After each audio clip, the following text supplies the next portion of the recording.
Hello student, कक्षा 12 राजनीति विज्ञान। इससे पहले हमारा टॉपिक चल रहा था आतंकवाद और मीडिया कवरेज। इसमें हमने ये पढ़ लिया था कि किस प्रकार से आतंकवाद को मीडिया कवरेज कहीं ना कहीं सहायता पहुंचा देता है। मीडिया के जरिए कहीं ना कहीं आतंकवादियों को सहायता मिल जाती है। इसमें आगे देखें, आतंकवादी कुछ विशेष बिंबों या प्रतिबिंबों, सिंबल्स का इस्तेमाल करते हैं, लोगोस का इस्तेमाल करते हैं, झंडों का इस्तेमाल करते हैं, एक सिंबल का इस्तेमाल करते हैं। इससे होता क्या है कि कहीं ना कहीं इनमें एकता जागृत होती है। एक उस झंडे के नीचे आना चाहते हैं, जैसे आईएसआई का झंडा, आईएसआईएस का झंडा जिसका पूरा नाम है इस्लामिक स्टेट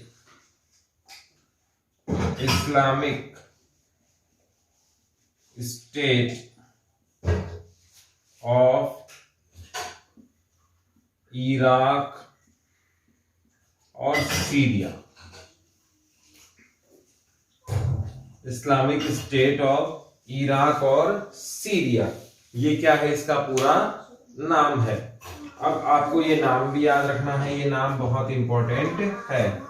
सवाल आपसे आएगा कि आईएसआई किन दो देशों से जुड़ा हुआ आतंकवादी संगठन है, तो इसमें एक तो कौन है, इराक, और दूसरा कौन सा है, सीरिया है। हमने जम्मू कश्मीर में आईएसआई के झंडे देखे, बहुत सारे देशों में, जिसमें बहुत सारे पश्चिमी देश हैं, वहां भी ऐसा देखने को मिला। तो पूरी दुनिया में ऐसा लग रहा था कि आईएसआई बहुत भयंकर आक्रामक रुख अपना रहा है। फिर इजराइल, इराक, ब्रिटेन, कुल मिला के नाटो सदस्यों ने, नाटो का पूरा नाम है नॉन अलाइनमेंट ट्रीटी ऑर्गेनाइजेशन, और इसके कुल सदस्य मूल 12 थे। इसका निर्माण 1949 में अमेरिका के नेतृत्व में हुआ था। अब यहां से हमें ये स्पष्ट हो गया कि नाटो किससे जुड़ा हुआ है, अमेरिका और उसके सहयोगी देशों से जुड़ा हुआ है। इसमें कुल कितने सदस्य थे, 12 सदस्य थे। इसका संगठन कब बना था, 1949 में बना था। अब हम यहां से ये स्पष्ट देख रहे हैं कि आतंकवादियों को विशेष प्रतिबंबों का ज्यादा लाभ मिलता है। तो कहीं ना कहीं वो सिंबल्स स्लोगन के रूप में चला देते हैं, डायलॉग्स हिट हो जाते हैं उनके, एक सिंबल लोगो हिट हो जाता है, उस लोगो को वो फॉरवर्ड करते रहते हैं सोशल मीडिया के माध्यम से, अपने न्यूज चैनल्स के माध्यम से। आपने देखा होगा 1999 के बाद एक क्रेज सा चला कि वीडियो रिलीज किया गया, वीडियोज रिलीज किए गए, और ये वीडियो बहुत जबरदस्त मात्रा में रिलीज किए गए। आतंकवादी एक वीडियो बनाते थे और वो वीडियो आम जनता तक पहुंचे, इसलिए मीडिया को वो टेप दे दी जाती थी। हमने करगिल युद्ध में ऐसी घटनाएं भी देखी कि आतंकवादियों के फोटो पेपर में छप रहे हैं, आतंकवादियों के वीडियो मीडिया तक आ रहे हैं। कुल मिला के इसका मतलब ये हुआ कि कहीं ना कहीं आतंकवादी मीडिया के टच में थे और मीडिया वहां तक पहुंच सकता था, या कुछ आतंकवादी समूह ने मीडिया को आमंत्रित किया कि आप हमारी बातें सुने, जिससे सरकार और आम जनता तक हमारी बातें पहुंचे। तो इस सिंबल और बिंबों का इस्तेमाल करने से सिंपैथी जुटा लेते हैं, अपना एक नाम, ब्रांड, फेम जमा कर लेते हैं। जैसे जेस की बात करें, आतंकवादी संगठन, तो एक पर्टिकुलर तरीके से अटैक करते हैं, जैसे साइकिल बम, गाड़ी पे बम, प्लास्टिक के सामान पे बम, इस प्रकार का पर्टिकुलर काम वो करते हैं। तो एक बिंब, एक लोगो, एक स्लोगन बनाने के काम आतंकवादी ज्यादा करते हैं, जिससे उनको हिट होने में दिक्कत ना आए। इसके बाद कुछ आतंकवादी गतिविधियों के सिंबल भी हैं, जैसे इंडियन मूवीज में अगर हम देखते हैं तो मारुति वैन अपहरण का दूसरा नाम थी। हिंदुस्तानी पुरानी मूवी अगर हम देखते हैं 2010 से पहले की, तो उसमें मारुति वैन का बहुत जबरदस्त इस्तेमाल हुआ। इसमें तो कोई डाउट ही नहीं है कि इंडिया की जो लोकल कारों में फेवरेट कार है वो मारुति ही है। सस्ती, टिकाऊ और ज्यादा टाइम जो हिट रही वो मारुति ही रही। उसमें भी कौन सी कार, मारुति कार रही।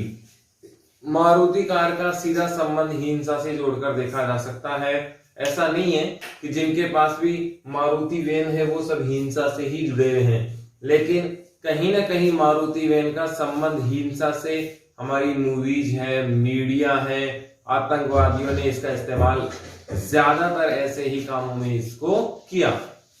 AK-47 ये एक राइफल का नाम है, AK-47 एक राइफल का नाम है और आतंकवादी गतिविधियों को बढ़ाने में इसका जबरदस्त योगदान रहा। ये बहुत आसानी से AK-47 बहुत आसानी से उपलब्ध रहने लगी और इस राइफल ने आम जनता के नरसंहार में भी योगदान दिया।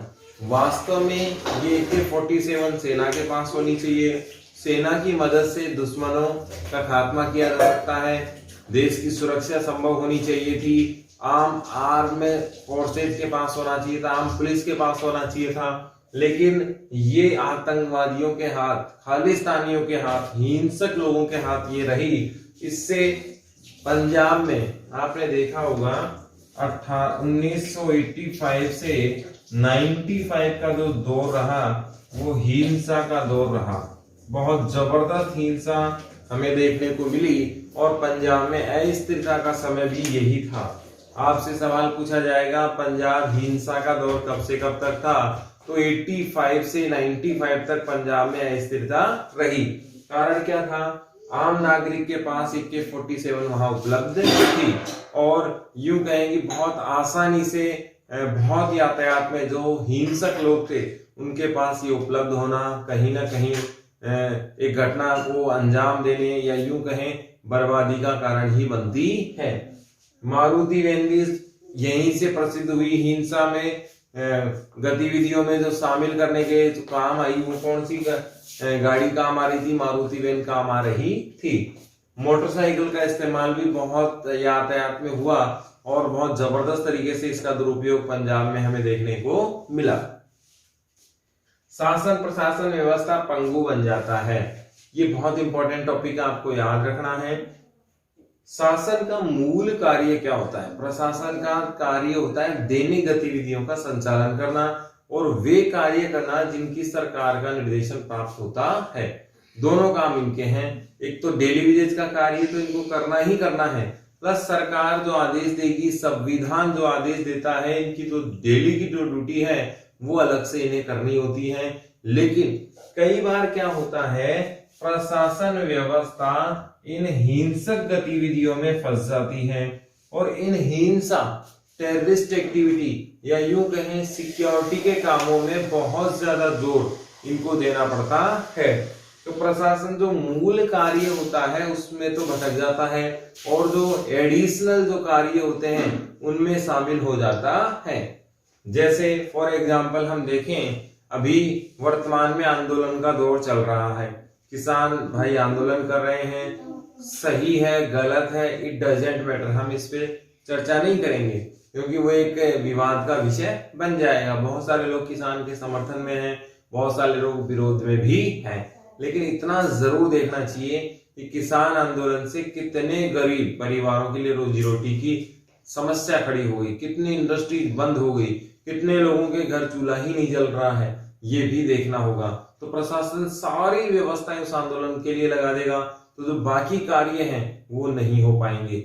ऐसी स्थिति में प्रशासन के सामने केवल पंगु अपाहिज बनने के अलावा ऑप्शन बचता ही नहीं है। वो सारा ध्यान किस पर देता है? टेररिस्ट एक्टिविटी, हिंसक गतिविधियों को कंट्रोल करने में, और फिर वहां विकास होता ही नहीं। जम्मू कश्मीर में हमारे यहाँ यही स्थितियों का सामना हमें करना पड़ा। हमारा सारा फोकस कहाँ होता था? टेररिस्ट एक्टिविटी को रोकने के लिए, सीमाओं को सील करने के लिए, सर्च ऑपरेशन। आम जनता वहां सपोर्ट नहीं करती थी, आम जनता विरोधी थी। अभी जब 370 वहां आया, 370 वहां से हटा, तो आम जनता को ये बात समझ में आई कि हमारा हित क्या है, हमारा अहित क्या है। आम जनता सेना में शामिल हुई, स्पोर्ट्स में शामिल हो रही है, चुनाव लड़े जा रहे हैं। एक जो सोसाइटी का जो मूल कार्य है, सामान्य जो जीवन है, उसमें वो क्या हो रहे हैं? शामिल हो रहे हैं। विकास आएगा, इंडस्ट्रीज लगेंगी, एजुकेशन आएगा, हेल्थ, प्रोवाइड होगी, यानी कि सच ए डेवलपमेंट की बात करें तो वहां होने वाला है। सेना सुरक्षा बलों की कार्य क्षमता में कमी। अब ये तो हम पढ़ ही चुके हैं पहले से ही ऑलरेडी। सेना और सुरक्षा बलों का कार्य क्या है? सेना का मूल कार्य है बॉर्डर की सुरक्षा करना, देश पर यदि युद्ध थोपा जाए तो मुंह तोड़ जवाब देना। सुरक्षा बलों का मूल कार्य क्या है? इंटरनल जितने भी मैटर हैं, सीमाओं के अंदर हैं, वो सब कौन देखती हैं? सुरक्षा बल देखते हैं। इनमें उदाहरण देखें, CISF है, RPF है, अपने CRPF है, बहुत सारे ऐसे बल हैं, RAC हैं, बहुत सारे हैं, लोकल पुलिसेस हैं जो राज्य के अधीन होती हैं। ये सब सुरक्षा बलों में काउंट होते हैं, यानी कि इंटरनल सिक्योरिटी की जिम्मेदारी जिनके माथे है, जिनके हिस्से में है, वे सारे सुरक्षा बलों में काउंट होते हैं। मूलतः केंद्रीय सुरक्षा बलों में अगर हम बात करें तो ये लोग ही हैं। स्थानीय सुरक्षा में फिर लोकल पुलिस और लोकल गवर्नमेंट के अधीन आने वाली सुरक्षा एजेंसियां भी होती हैं जो सुरक्षा के काम करती हैं। यहां से अगर हम देखें तो इनका जो मूल कार्य है वो सिक्योरिटी सिस्टम को डेवलप करना है, वीवीआईपी को सिक्योरिटी देनी है, देश की सीमाओं को सिक्योरिटी देनी है और ऐसी गतिविधियों को रोकना है जिससे देश सुरक्षित हो। लेकिन बहुत ज्यादा ऐसी घटनाएं अगर होती हैं हिंसा की तो इनका ध्यान सारा वहां चला जाता है, जो इनका मूल कार्य वो ये भी नहीं कर पाते हैं। तो कुल मिला के ये हुआ कि ज्यादातर मीडिया कवरेज के कारण, या यूं कहें जो काम आतंकवादी खुद करना चाहते थे वो काम कौन कर रहा है? मीडिया कर रहा है। अपने सिंबल्स दे देता है, अपने स्लोगन दे देता है और वो मीडिया के माध्यम से आम जनता तक पहुंच जाते हैं। AK-47 है, मारुति वैन है, मोटरसाइकिल है, ये घटनाएं अगर हम दिखाते हैं एनिमेशन के जरिए भी तो आम जनता जो नहीं जानती थी वो भी बहुत अच्छे से इन चीजों का इस्तेमाल करना जान जाती है या इसके बारे में उत्सुकता उनकी होती है। प्रशासन व्यवस्था पंगु बन जाता है क्योंकि प्रशासन का सारा ध्यान इन घटनाओं पर रहता है, आम जनता के लिए वो समय दे ही नहीं पाता। फिर सेना सुरक्षा बलों की कार्य क्षमता में क्या आती है? कमी आती है। वास्तव में जो उनको काम करना था वो नहीं कर पाते हैं। मीडिया कवरेज में ही अगला बिंदु देखें तो आतंकवादी गिरोह की कार्रवाई जो होती है उसके मकसद क्या होते हैं? वास्तव में आतंकवादी ऐसी घटनाओं का अंजाम क्यों देते हैं? वो कौन से कारण हैं जिनकी वजह से आतंकवादी घटनाओं को बढ़ावा मिल रहा है? हिंसा के माध्यम से जनमानसों का ध्यान आकर्षित करना। अब हम जानते हैं किसी भी सामान्य घटना के घटने पर हम किसी भी बात का कोई ध्यान नहीं देते, किसी भी प्रकार का आकर्षण उस पर नहीं होता। ज्यादातर इससे पिछले वीडियो में हमने देखा था कि हम जानते हैं हमारा जो मीडिया होता है वो TRP सिस्टम पर आधारित होता है। हमारा मीडिया कौन से सिस्टम पर आधारित होता है? TRP सिस्टम पर आधारित होता है। उससे ये पता लग जाता है मीडिया को कि कौन से टॉपिक पर न्यूज चलाने पर हमारे जो दर्शकों की संख्या है वो ज्यादा रहती है। इसका फायदा कौन उठाता है? मीडिया उठाता है। मीडिया को ये बहुत अच्छे से पता है कि आम जनता का जो ध्यान आकर्षण है, आम जनता का जो हमारे चैनल्स को देखने के पीछे कारण है वो हिंसात्मक घटना दिखाने के कारण ही हमारा चैनल देखा जा रहा है। इसीलिए वो उसको इस प्रकार से दिखा रहे हैं, बहुत जबरदस्त एनिमेशन बना देते हैं, उसको बहुत डिटेल से दिखाते हैं और आम जनता की दिलचस्पी इस पर क्या होती है? ज्यादा होती है। इसका मतलब ये हुआ कि आकर्षण ज्यादा बढ़ता है, यानी कि आम जनता की दिलचस्पी उसमें बढ़ती ही चली जाती है। घटना तो ऐसी है ही है कि हर कोई देखना चाह रहा है उसे, क्या हुआ, कितने लोग मरे, क्यों ऐसे हुआ, क्या था, उसमें सब कुछ है। लेकिन उसको जो पेश करने का तरीका है मीडिया के द्वारा वो बेहद अट्रैक्टिव होता है। इस प्रकार से सनसनीखेज बना दिया जाता है उसको कि आम जनता उस हिंसा के प्रति बहुत जागरूक हो जाती है और उसे देखती है। तो मीडिया कवरेज के माध्यम से या मीडिया के माध्यम से आतंकवादी का लक्ष्य भी वही रह गया जो मीडिया का रह गया। मीडिया चाहता है ज्यादा से ज्यादा जनता हमारा चैनल देखे, आतंकवादी चाहते हैं ज्यादा से ज्यादा हमारी इस कार्रवाई को देखा जाए। दोनों के लक्ष्य लगभग एक से ही नजर आने लगते हैं, जबकि मीडिया का लक्ष्य क्या है? जनमानस को आम जीवन में सहूलियत पेश करना, खबरें दिखाना, जागृति लाना, जन चेतना लाना, सचेत करना, और कुल मिला के देखा जाए तो अवेयरनेस का काम मीडिया का है। सच्ची घटनाएं, अभी एक बहुत ट्रुथ अगर हम कहें, बहुत अच्छा कड़वा सत्य कहें तो आज भी अखबार पर हम लोग ट्रस्ट करते हैं, अखबार की खबरों को हम सच मान लेते हैं, जबकि कहीं ना कहीं प्रिंटिंग मीडिया भी निष्पक्ष नहीं है। कुछ रिपोर्ट्स ऐसी छपती हैं जो हमें कहीं ना कहीं हमारी सोच में क्या कर देती हैं, परिवर्तन कर देती हैं। आम जनता सोच ही नहीं पा रही कि वास्तव में हमारी सोच से भी खिलवाड़ हो रहा है। बहुत सारी electronic media, social media, printing media और ये सारे अपनी सोच को एक तरीके से प्रभावित करने का काम कर रही है। ये न्यूज ऐसी चलाते हैं, पोस्ट ऐसे डालते हैं जिससे हम लोग सोचने को मजबूर हो जाते हैं। तो हिंसा के माध्यम से आम जनता का ध्यान आकर्षण करने का काम किसने किया है? आतंकवाद के जो लोग हैं उन्होंने मीडिया के माध्यम से किया है, क्योंकि आतंकवाद का लक्ष्य भी यही है कि ज्यादा से ज्यादा लोगों तक हमारी इस घटना को पहुंचना चाहिए।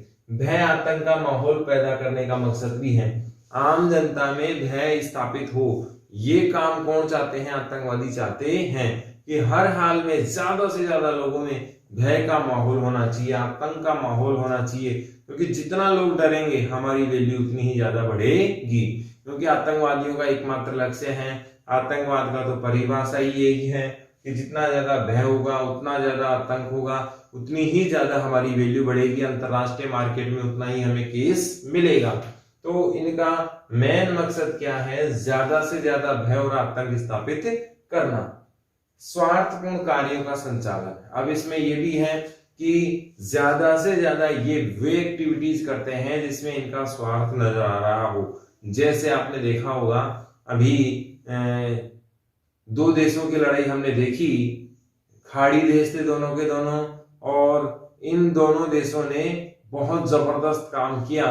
आईएसआई के लड़ाके अपने यहां से देखें इराक के विरुद्ध खड़े हो गए थे, सीरिया के विरुद्ध भी सेना में खड़े हो गए थे, और दोनों देश लड़ने के लिए तैयार हो गए।